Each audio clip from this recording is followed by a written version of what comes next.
Di na tayo umiibig ng tulad noon pagkat puso yung mga plastic at demotor. Kalalim naman pala talaga ng hugot nito si Rio Alma.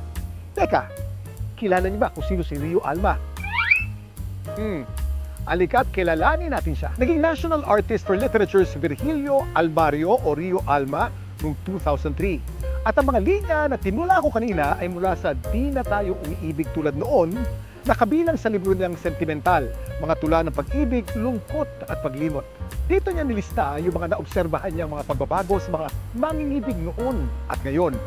Ang pag-ibig daw kasi noon, alam mo talagang magtatagal. Dahil pinaghihirapan ang matamis na oo ng mga babae. Pero ngayon, masyado rin mapusok ang modernong pag-ibig dahil kulang ang pundasyon.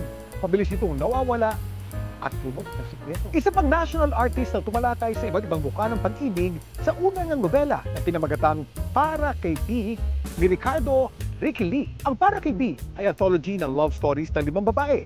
Ayon dito, may kwota ang pag-ibig. Sa bawat 5 umiibig ay isa lang ang magiging maligaya. Pero ang tanong, sino nga ba si B? May ideya ba kayo?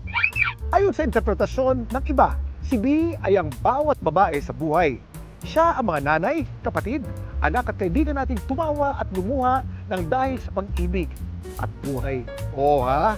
Naisip niyo ba yun? Para mas makilala pa ang magigiting na manunulat na ito, bisitahin ang CCP Encyclopedia of Philippine Art.